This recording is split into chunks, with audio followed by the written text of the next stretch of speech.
Darth Theorist, rise.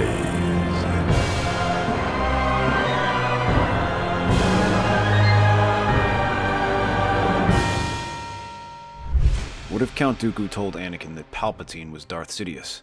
Let's explore the depths of it in the video. Before we begin, shout out to our channel Sith Lords. Sith Lord 906, a unique name people are inspired by. Elizabeth Calvert, Danish Dragon, Truest Man, Lux, Wilmore, Luke Wright, Galdwin, Lewis Perkins, Mack 984, Kalrex averin, Evo, Wyatt_96, Enix Shadill, Dom CM, Joshua Graham, Wolf Triggerman, Budokai Man 1200, and 161 Zeta. We appreciate you. Let's begin. But Dooku's weathered eyes find Anakin's, and something desperate flickers within them. Not fear of death, but urgency born of terrible knowledge. Wait, Anakin. Before you strike me down, you must know the truth. What truth? Chancellor Palpatine is Darth Sidious. Anakin's lightsaber wavers, its humming filling the sudden silence. Palpatine's grandfatherly mask slips for just an instant before reasserting itself. He is desperate, Anakin. A dying man grasping at lies to save his worthless life. I have evidence. What evidence? Don't listen to him, Anakin. Kill him. Records. Kaminoan files. Everything you need to know. The truth about this war. Don't listen to him. He's a Sith Lord. Deception is their nature. Kill him now before he poisons your mind further. Anakin studies Dooku's face, searching for deception, but finds only grim certainty. The old Count has never begged, never shown weakness. This feels different. No. We're taking him alive. The Council will want to hear what he has to say. You're making a grave mistake, Anakin. This will come back to haunt us all. We'll see about that, Chancellor. As Republic forces secure the ship, General Grievous escapes through emergency escape pods, his mechanical laughter echoing through the corridors, but Dooku remains, wounded and bound, his revelation hanging over them like a storm cloud. The journey to Coruscant passes in tense silence. Dooku receives medical treatment under heavy guard while Palpatine retreats to his quarters, claiming exhaustion. Anakin stares out at the streaking stars, Dooku's words repeating endlessly in his mind. Coruscant's skyline gleams with celebration as their ship descends. Crowds line the landing platforms, cheering the capture of the infamous Count Dooku. News broadcasters announce the great victory while Republic banners flutter in the artificial breeze. In the aftermath, Anakin finds Obi-Wan in the temple's medical bay, having his own injuries treated from the battle. The older Jedi sits on a medical table, a backed-up patch covering a gash on his forehead where Dooku had force-pushed him into the ship's bulkhead. Anakin, you look troubled. The mission was a success. We captured Dooku alive. Master, something happened after Dooku knocked you unconscious. Something that changes everything. What happened? When Palpatine ordered me to execute Dooku, Dooku claimed that Palpatine is Darth Sidious. He said he has evidence. He said what? Chancellor Palpatine is Darth Sidious. He claimed he had recordings, Kaminoan files, proof. And Palpatine's reaction? He denied everything. Called it desperate lies from a dying man. But Master, there was something in Dooku's eyes. He wasn't pleading or bargaining. He was trying to warn me. This could be manipulation, Anakin. Dooku was cunning. He might have calculated exactly what to say to create doubt. That's what I want to believe. But what if... We'll have to discuss this with the Council. The possibility hangs between them like a live wire. They decide to bring the matter before the Jedi Council, knowing the implications could shatter the Republic itself. The Council chamber buzzes with tension as 12 Jedi Masters gather. Mace Windu leans forward in his chair, his dark eyes intense with interest. Ki-Adi-Mundi strokes his beard thoughtfully, while Yoda's ancient features remain unreadable. This accusation aligns with my own suspicions. Palpatine has accumulated too much power, made too many convenient decisions. Suspicion is not evidence, Master Windu. Count Dooku is a known deceiver. Truth or lies? Investigate we must. Too dangerous this knowledge is to ignore. The debate continues for hours. Some masters urge for immediate action, others counsel caution. Eventually they reach consensus. A discreet investigation will proceed while maintaining public normalcy. But Dooku's trial cannot wait. The Senate demands justice, and Palpatine secludes a public hearing to demonstrate the Republic's commitment to law and order.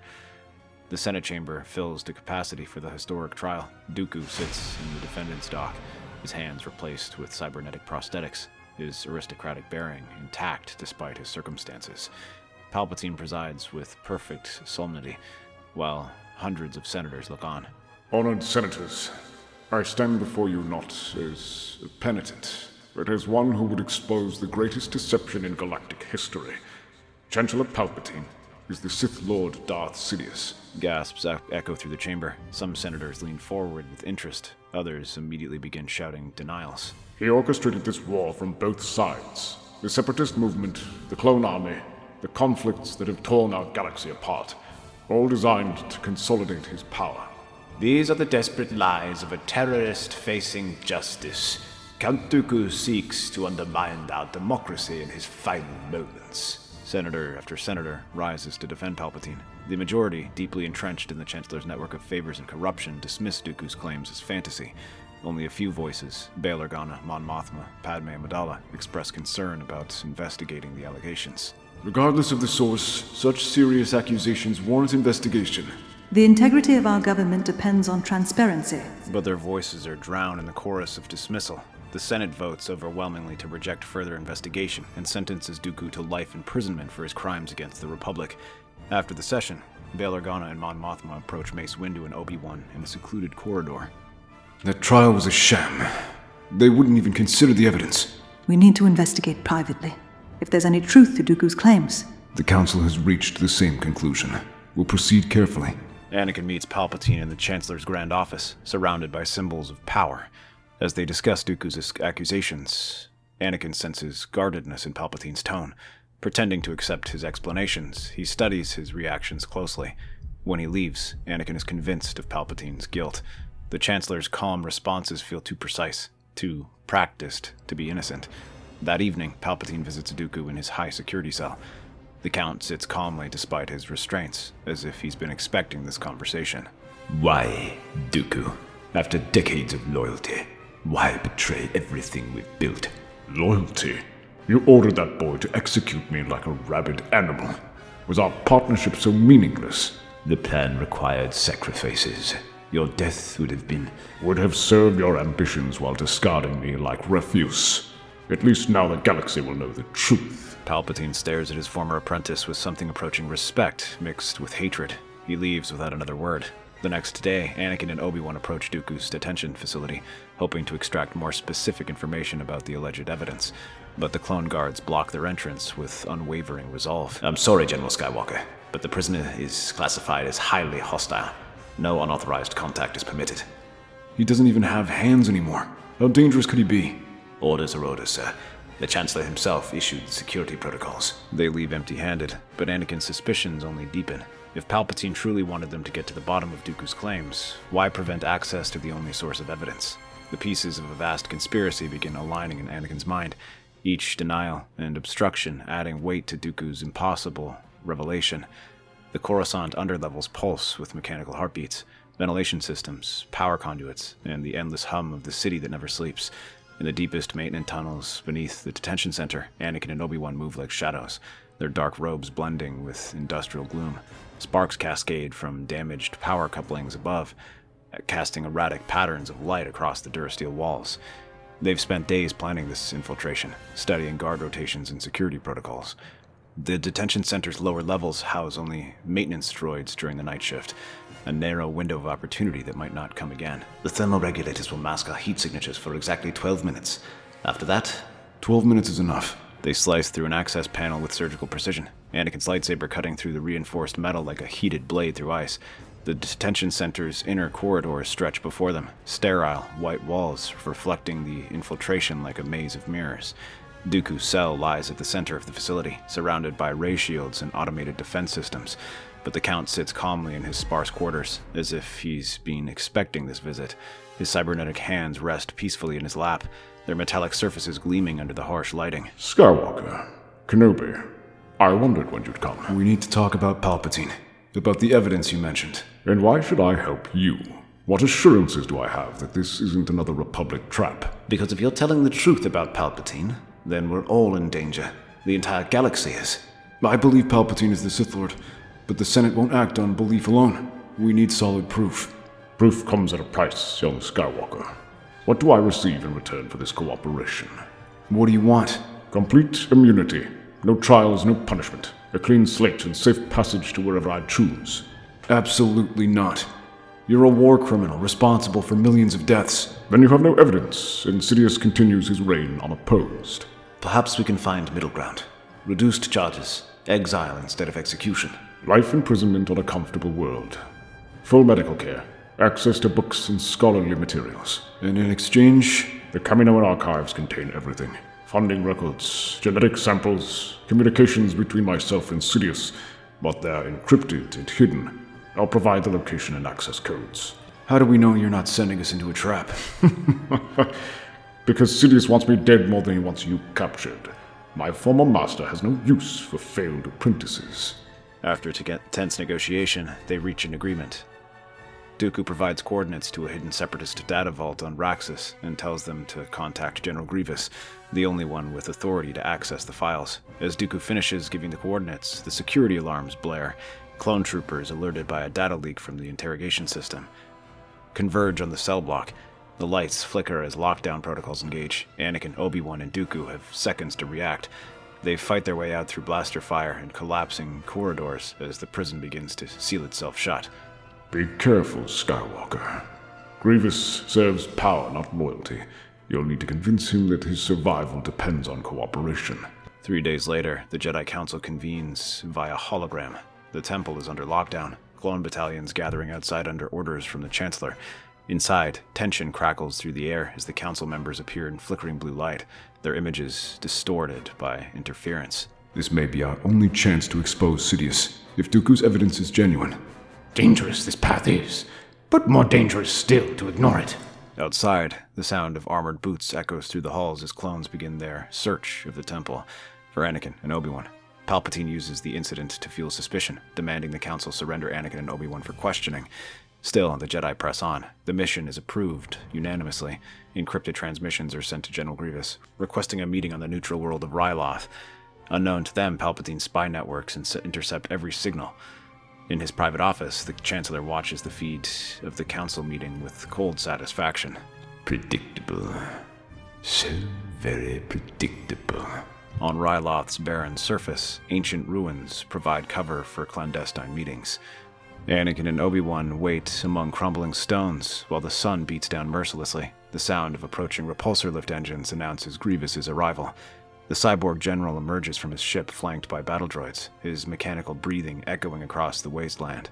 4 lightsabers hang from his belt like trophies, weapons taken from dead Jedi. Jedi, you said this concerned my master's final orders.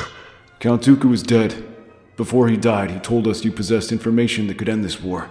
Dooku would never trust a Jedi with such knowledge. He said Palpatine would come for you next, that you're nothing more than another disposable tool. That traitor! He used me, lied to me. Sounds like Sidious used him. Think about it, General. The war is ending. The Separatist Council grows smaller each day. How long before Palpatine decides your usefulness is expired? Dooku kept files, communications, financial records, but accessing them requires my biometric signature. He produces an encrypted data cylinder, its surface gleaming with Separatist markings. If you're lying about my master's death... Before he can finish, the sky fills with Republic gunships. Clone troopers pour from assault transports while starfighters scream overhead. The trap springs with devastating precision. Jedi Skywalker and Kenobi, you are under arrest for treason and collaboration with enemy forces. Blaster fire erupts across the ruins. Grievous ignites captured lightsabers, spinning them into a blinding storm of light. We need to reach the relay tower. That's the only way we'll transmit the data. Then we'll fight our way through. The trio advances through the waves of clone troopers. Grievous tears through them with mechanical fury, lightsabers slashing, claws rending armor. Anakin and Obi-Wan move beside him, a fleeting alliance forged in chaos. But suddenly, Grievous stops. His body convulses, his limbs jerking erratically. Sparks erupt from his chest. What's happening to him? A chilling voice crackles through the comms, distorted but unmistakable. The Separatist droid armies were always designed with a fail-safe. Consider this the end of a contract. Grievous roars in fury as his systems overload. He fights against the control, slashing wildly before collapsing to one knee, smoke pouring from his torso. His photoreceptors flicker, hatred burning until the last moment. You used me! His body explodes in a burst of molten shrapnel, scattering the attacking clones and giving the Jedi a brief opening. Go, now! They sprint through the chaos, racing toward the relay tower as the battlefield burns behind them. R2 intercepts Republic transmissions, buying them precious seconds. Inside the tower, Anakin uploads the encrypted files while Obi-Wan holds the entrance. Anakin manages to transmit the data files to Padme's second before clone binders lock around his wrists. The evidence rockets across space towards Coruscant, while its discoverers face capture and disgrace. Hours later, the emergency Senate session convenes with unprecedented urgency. Every gallery is packed as citizens and journalists strain to witness this historic moment. Palpatine presides with perfect solemnity, while Anakin and Obi-Wan are marched in under heavy guard.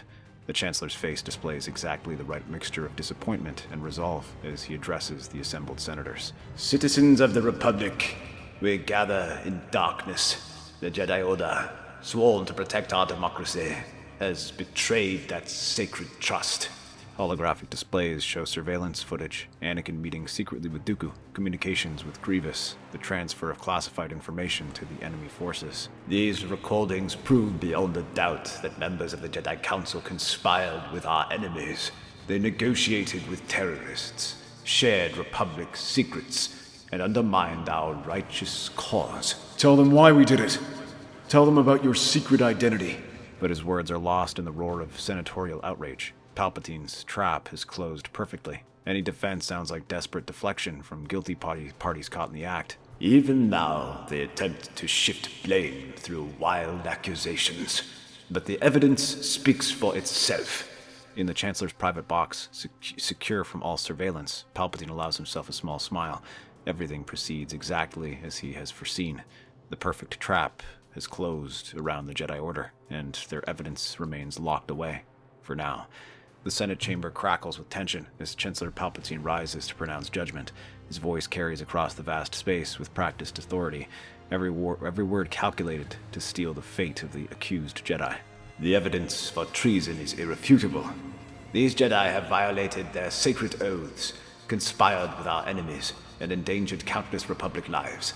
There can be only one punishment for such betrayal: death. A collective gasp echoes through the galleries. Even senators accustomed to political maneuvering seem shocked by the finality of the sentence. In the defendant's box, Anakin and Obi-Wan exchange grim looks, their hands bound but their resolve unbroken. But in her private office overlooking the Senate chamber, Padme Amidala sits before a massive communications array. Her fingers hover over the transmission controls, the weight of galactic destiny resting on her shoulders. The data cylinder Anakin smuggled to her pulses with damning evidence. Now or never. She initiates the broadcast. Across Coruscant, every screen flickers. HoloNet feeds interrupt. Emergency broadcast signals override regular programming. Within seconds, Palpatine's own voice fills the chamber and the planet beyond. The Jedi suspect nothing, my apprentice. Soon their order will be extinct, and the Sith will rule the galaxy. As you wish, my master. But what of the boy, Skywalker? He will serve us or die with the rest. The Senate erupts in chaos. Senators leap to their feet, shouting accusations and denials. The holographic evidence continues playing, financial records showing Palpatine's manipulation of both sides, communications revealing his orchestration of the Clone Wars, undeniable proof of his true identity. There is your real traitor, the man who manipulated us all. Palpatine's mask finally slips. The kinder grandfather vanishes, replaced by something ancient and malevolent. His eyes burn with Sith fire as he surveys the chaos with cold satisfaction. Yes, I am Darth Sidious. And what of it? The admission hits the chamber like a physical blow. Some senators recoil in horror, others sit stunned into silence, but the majority, those whose fortunes are tied to Palpatine's regime, quickly calculate their survival odds. This evidence could be fabricated. Enemy propaganda. The Chancellor has brought order to chaos, stability to a war-torn galaxy. You're defending a Sith Lord. Have you lost all sense of right and wrong? Democracy dies when we choose convenience over truth. He orchestrated a war that killed billions. How could you possibly? But their voices are drowned by the corrupt majority. Senator after senator rises to defend Palpatine, each calculation the same. Their own survival depends on his continued rule. Senator after senator votes. The tally is devastating. The Senate chooses to punish the Jedi despite knowing Palpatine's true nature. Fear and corruption triumph over justice. Outside the Senate building, a different story unfolds. Thousands of citizens gather in the plaza, watching the broadcast on massive public screens.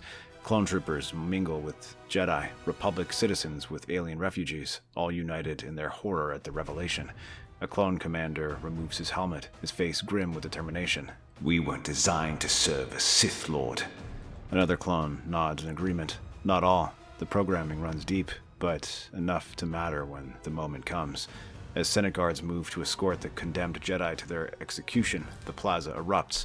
Jedi ignite lightsabers while sympathetic clones turn their weapons on their brothers. The steps of the Senate become a battlefield. Master Windu and Master Yoda lead the charge, their blades carving through enemy forces. Citizens throw improvised weapons while clone units battle each other with heartbreaking intensity. In chaos, Anakin and Obi-Wan use the Force to summon their confiscated lightsabers. The weapons fly through the air, slapping into their palms as the blue blades ignite. Palpatine's fury at the turn of events boils over. From his Senate box, he activates his wrist comm with vicious intensity. Execute Order 66.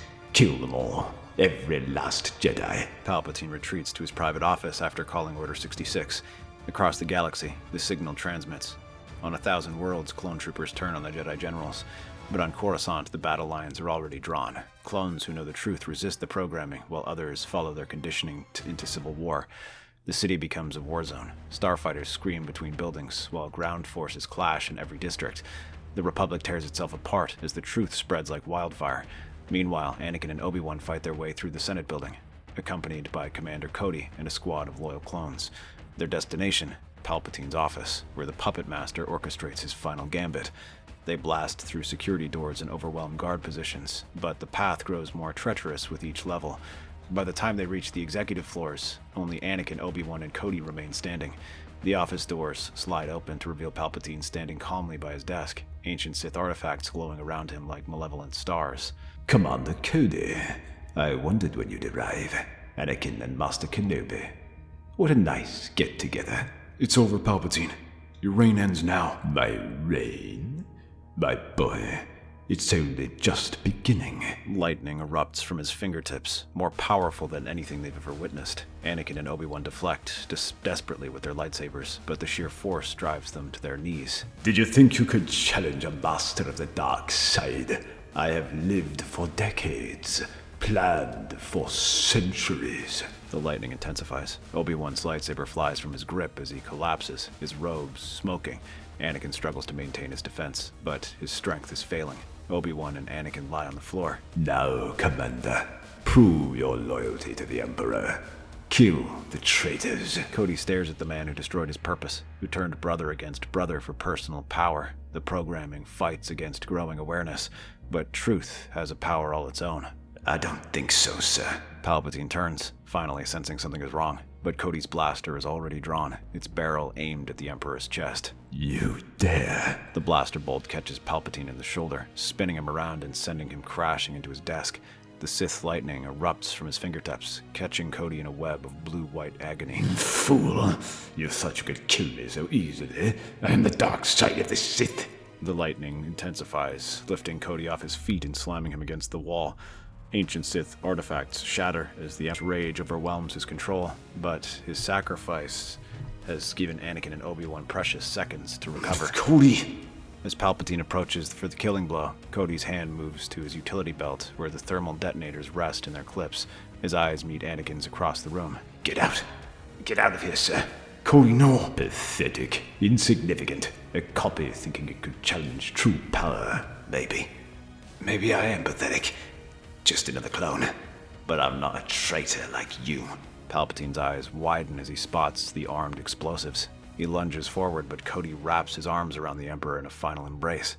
Anakin barely manages to force push himself and Obi-Wan through the office window as the explosion vaporizes everything behind them. They crash into an adjacent building just as the Chancellor's office erupts in fire and light. The explosion vaporizes the Chancellor's office. Every window on the upper floors of the Senate building blows outward in a cascade of durasteel and transparasteel.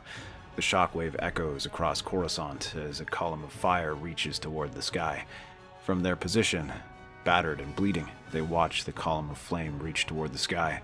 In the plaza below, the battle stops as everyone stares upward, understanding flooding their faces. The Emperor is dead. Commander Cody saved them all. In the aftermath, Republic loyalist forces overwhelm the remaining Palpatine supporters. Dooku is found dead in his cell, eliminated by Palpatine's agents hours before the final confrontation. Corrupt senators face arrest or flee to the Outer Rim. An emergency Senate hearing happens in a half-blasted building. A new government forms from the ashes, built on the principles the Republic once represented. And in the military cemetery on Coruscant, a simple marker bears the inscription, Commander Cody, Clone Trooper CC-2224, Savior of the Republic. The galaxy remembers, the galaxy endures, and democracy, tested but not broken, begins to heal. That's our theory. The Star Wars universe is a galaxy filled with exciting stories and possibilities, and we love exploring them. If you'd like to join us on this journey to a galaxy far, far away, then please like, share, and subscribe to our channel.